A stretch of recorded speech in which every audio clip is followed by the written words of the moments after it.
ఇలా వామనుడు అంటే విష్ణు వస్తున్నాడు చిన్న రూపంలో, నేను నీ ప్రాణం తీసుకుపోతాడు అంటే అంటనమాట. విష్ణు అంతటి వాడి చెయ్యి నా చెయ్యి కింద ఉన్నప్పుడు, నా చెయ్యి పైన ఉండి నా యొక్క చెయ్యి కింద విష్ణు చెయ్యి ఉన్నప్పుడు నా ప్రాణం పోయిన గురువు గారు పర్వాలేదు అంటారనమాట. అర్థమైందా?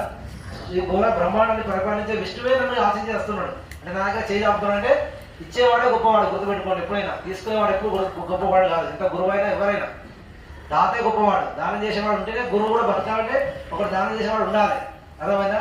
ఇప్పుడు ఆ సన్యాసి బతకాలంటే గృహస్థుడు ఉండాలి. ఆ గృహస్థుడు ఏదో కష్టపడి పనిచేసి ఆ సన్యాసికి ఇస్తేనే కదా సన్యాసి ఆశ్రమం నడిపి ఆశ్రమం భోజనం చేసేది. అప్పుడు గృహస్థుడు గొప్పవాడు, సన్యాసి గొప్పవాడు అంటే గృహస్థుడే గొప్పవాడు. ఎందుకంటే కష్టపడి అన్ని పైసలు విశ్లేషిస్తాడు. కానీ ఇవ్వకూడదు అంటే ఇవ్వాలి. గృహస్థ ధర్మంలో మొదటి ధర్మం ఏంటంటే సన్యాస సేవ.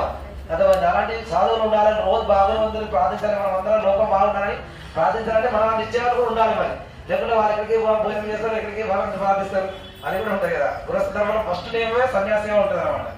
కాబట్టి అలాగనమాట ఆయన చెప్తాడు అనమాట. అందుకు భగవంతుడి దగ్గర మనం ఎప్పుడు చేయమన్నది కిందనే ఉండాలి. ఆయన భగవంతుడు మనకి ఇచ్చేవాడు.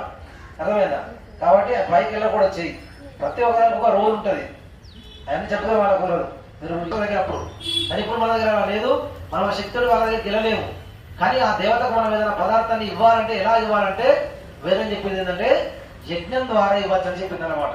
అర్థమైందా? యజ్ఞదాన తపకర్మ నత్యాజ్యం కార్యమేవ తత్ యజ్ఞోదానం తపచ్చైవ భావనాన్ని మనీషినాం. మనిషి పవిత్రుడు కావడానికి యజ్ఞం చేయాలి, దానం చేయాలి, తపస్సు చేయాలి. తపస్సు మనం చేయలేము. అన్ని వదిలిపెట్టి పోయి ఎక్కడో కూర్చోండి తపస్సు చేయాలంటే భార్య పిల్లలు వదిలేసి మనం ఒక్కరోజే ఉండలేము. సంవత్సరాలు వదిలిపెట్టి తపస్సు అంటే కుదరదు.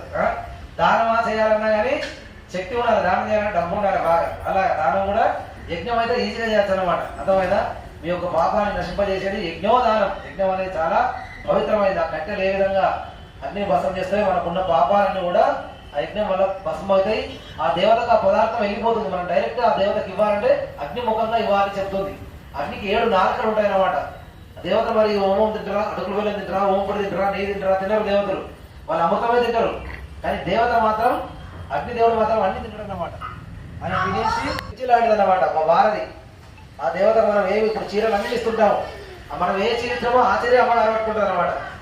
అచవల్ల మనం కట్టుకునే కన్నా మంచి చీరలు వేయాలని అంత వేయాలని ఎక్కువ డబ్బు ఖర్చు అవుతుంది. అర్థమైందా? మనం ఏదో ఉన్నంతగా కట్టుకునే లాంటి చీర మామూలు చీర ఇస్తుంటాం అన్నమాట. అర్థమైందా? మనం మంచి వస్తువు కట్టుకొని భగవంతుడు అనగానే పనికిరాని వస్తువు పెట్టకూడదు. ఎప్పుడైనా గుర్తుపెట్టుకోండి, భగవంతుడికి మనకన్నా మంచి వస్తువు పెట్టాలి. ఎందుకంటే ఆయన ఎప్పుడైనా మనకన్నా గొప్పవాడు. భగవంతుడు అంటే అందరికన్నా గొప్పవాడు అనమాట. ఆయన గొప్ప భావనతో గొప్ప వస్తువు పెడితే ఆయన కూడా నీకు గొప్ప ఫలితాన్ని ఇస్తాడు. నువ్వేదో పనికిరాని పండు, పనికిరాని వస్తువు, దేవుడి పూజ కోసం నార్మల్ వస్తువు ఇవ్వండి అంటాం మనం వెళ్ళి. ఇది పూజ కోసం అంటే ఏదైనా పర్లేదు అంటాం.